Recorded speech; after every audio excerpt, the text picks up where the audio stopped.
you when our people were pulling their children out from the rubble, the moms that you invited into our country.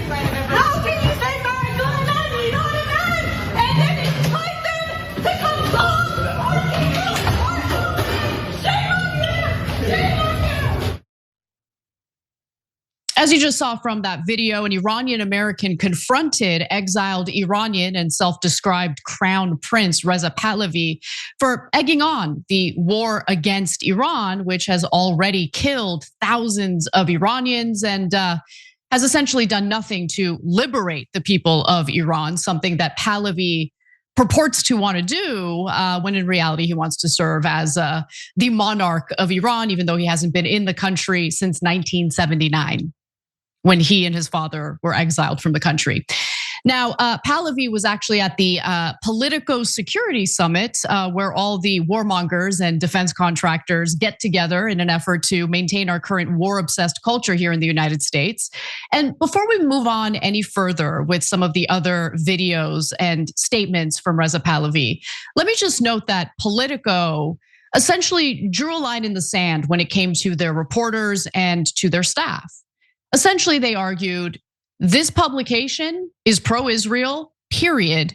No criticism of Israel will be allowed. I'm not kidding. That is what the workers over at Politico were informed about.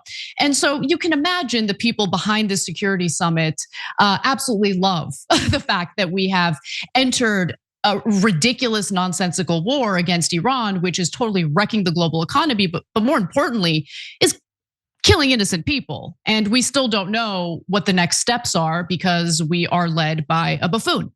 But nonetheless, Pahlavi was at this Politico Security Summit, and he was a little bit critical of President Donald Trump and his handling of this war. Let's take a quick listen to what he had to say. President Trump has also threatened to destroy Iran's civilian infrastructure and, quote, wipe out Iran's civilization if the Iranian government didn't make a deal. Do you think that kind of rhetoric is appropriate, even as a negotiating tactic? No, it's not, because again, it's part of sending the missed signal. Are you here to liberate us or further hurt us? What hurts our nation is of course, civilian infrastructure. What helps us is when you hit the regime and its infrastructure. When the regime adapts in tactics to use people as human shields, as they would hide many aspects of their anti-riot forces or whatever you want to call it in public areas, including schools and hospitals, a little bit a la what Hamas has been doing in Gaza.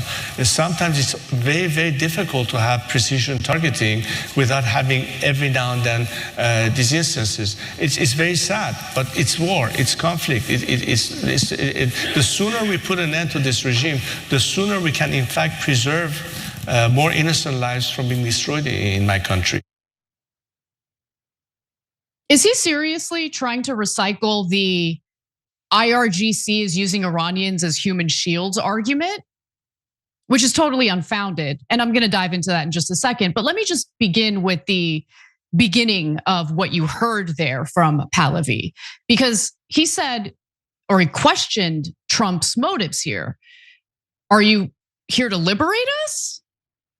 So look, the last time I did a story on this charlatan, Rachel, the Persian princess, or what is it called? The Persian Jewess, as she goes by on X, was so offended that I'm against the idea of installing a monarch in a sovereign country. And she was so offended that I clowned him that she decided to dox my husband. So Rachel, I hope this doesn't offend you too much, you dictator-loving piece of crap. But with that in mind, let me move forward on what he says about, well, is the US interested in liberating us? Liberating whom exactly? Because you're quite liberated living here in the United States. You've been living in the United States since 1979. You live a privileged life. The idea that Reza Pahlavi needs to be liberated is laughable to me. But let's talk about the Iranian people, because I actually care about the Iranian people and what they've been going through. And it's a diverse society. Some absolutely loathe the IRGC. We don't know what percentage of the current Iranian society feels that way. Some are loyal to the IRGC. But the idea that the United States of America, which is closely aligned with Israel, the country that convinced Trump to enter this nonsensical war, has no interest in liberating anybody. The fact that Reza Pahlavi, I mean, at first I thought, no, this guy is a charlatan. He knows that the Iranian people will not be liberated by what the United States would do if we enter a war with Iran. Like he knows. He wants to be installed as the monarch, so he's pretending like this is about liberation. But no, I'm starting to think that Reza Pahlavi is literally dumb enough to think that a country aligned with Israel that wants to turn Iran into a failed state so they can, pursue their border expansion policy unchallenged. The idea that they actually would give a damn about the liberation of the Iranian people is insane. And it again goes to show you how ill-informed, gullible, and naive Reza Pahlavi happens to be. Now let's talk a little bit about the argument that the IRGC is using Iranians as human shields. Number one, citation, please. Number two, were the little girls in the Manab Elementary School that were slaughtered in the opening salvo of this war by the United States with the use of Tomahawk missiles, were those little girls being used as human shields? Were they being used as human shields when a second strike happened and then a third and a fourth strike happened on the Manab Elementary School? Because as far as I know, not a single IRGC member was killed in those strikes. A lot of little girls, a lot of kids, and a lot of staff from that elementary school were killed, however. And it's interesting because people like Reza Pahlavi never talk about that. They never talk about the innocent lives lost in this war that he's been thirsting for. Because homeboy, who hasn't been in the country for 47 years, thinks that he's entitled to a monarch role in Iran. Please. The reality is that the regime, love them or hate them, I don't care what you think about them, but the facts are the facts, okay? I don't believe in living under a theocracy. Clearly, I believe in the kinds of liberties that we have here in the United States. So let me be clear about that. But nonetheless, the idea that the IRGC has been using Iranians as human shields is totally unfounded. The reality is that Tehran was evacuated for the most part in the lead up to this war. And luckily that was the case because the death toll would be much, much higher given the number of bombs both Israel and the United States has dropped on Iran. So just to give you a sense, right now the current death toll is at around 3,600 since February 28th. So since the beginning of this war. Okay, that's a lot of people, by the way. I think 3,600 people getting killed, that's a lot of people. But let's compare the death toll to the number of bombs dropped on Iran since February 28th. And by the way, the citation for this is from the American Jewish Committee. The American Jewish Committee, which loves this war, wanted this war. So they have no reason to exaggerate anything, right? When it comes to the number of bombs the US and Israel dropped on Iran. So let's take a look at what they've cited. Over the course of the 40-day campaign, meaning the war prior to the actual ceasefire taking effect, Israel conducted more than 10,800 strikes on over 4,000 targets. But they're not done yet. The Israeli Air Force dropped over 18,000 bombs in more than 1,000 waves. And then, of course, you have the United States, which carried out approximately 13,000 strikes on allegedly Iranian military targets. So that's where the bias comes in, because as we know, the United States didn't just drop bombs on military targets. The United States targeted civilian infrastructure. In the opening salvo, as I mentioned earlier, they targeted that elementary school, killing 168 children.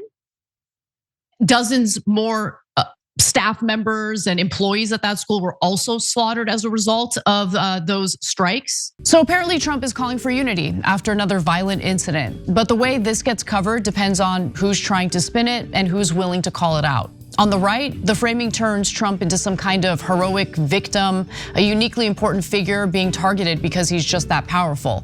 On the left, the focus is on Trump's long, obvious relationship with violent rhetoric and the political climate he helped create.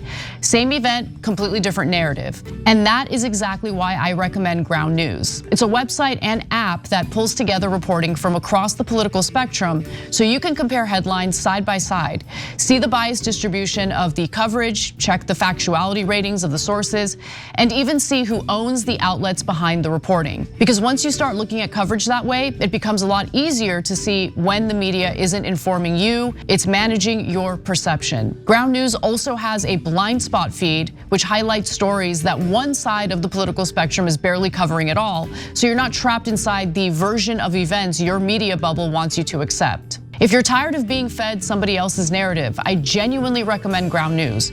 Go to ground.news/TYT or scan the QR code to get 40% off Ground News Vantage Plan. So the idea that anyone is using civilians as human shields is laughable to me. But here's Reza Pahlavi recycling Israeli talking points justifying the slaughter of innocent people. And this is the guy who wants to be the leader, the ruler of Iran? Please. Okay. Don't get upset, Rachel. Don't get upset. It's just that he's a charlatan. He needs to be called out. Okay.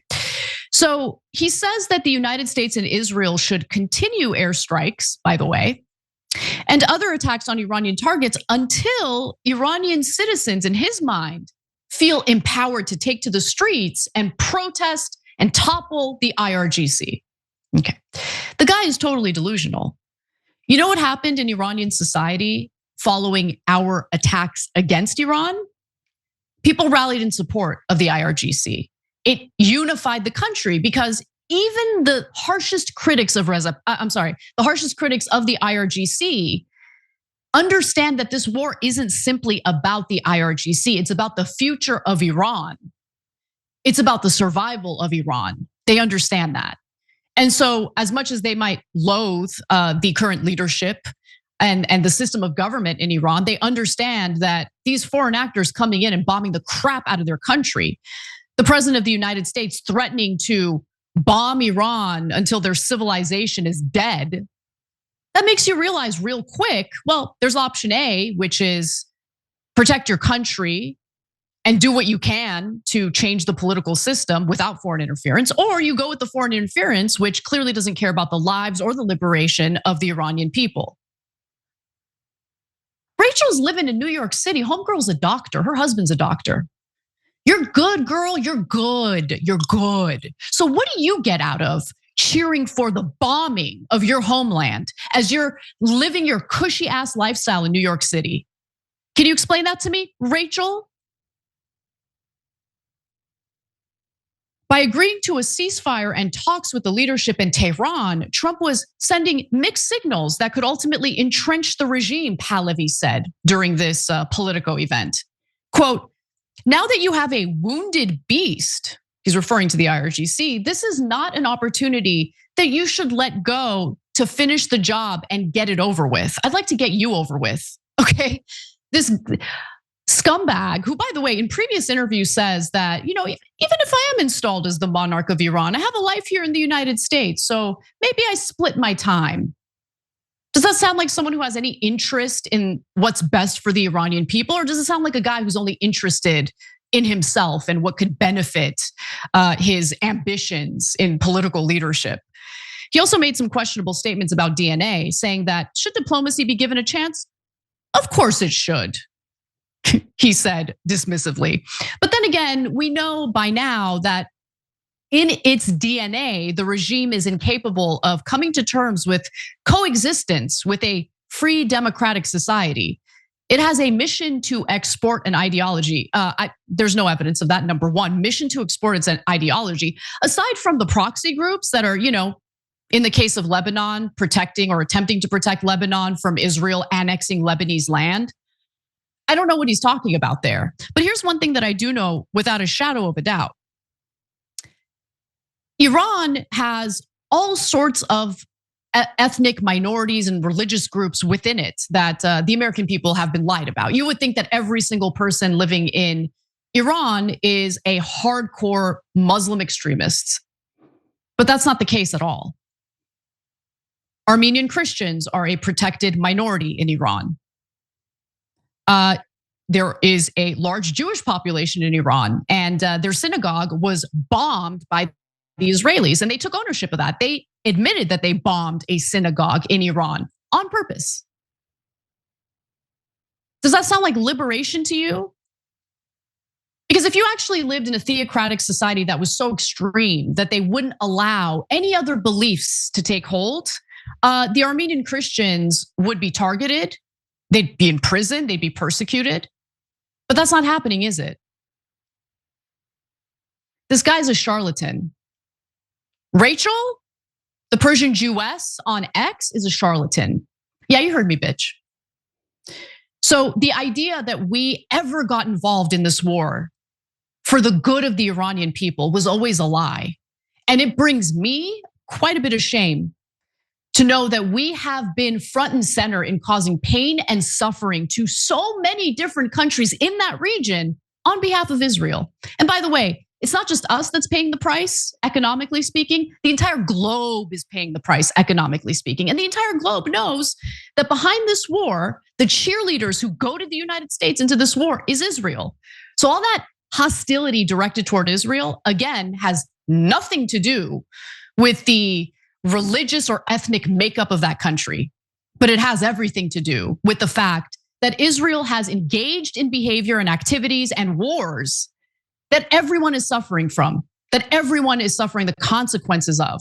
That's the reality. Every time you ring the bell below, an angel gets his wings. Totally not true, but it does keep you updated on our live shows.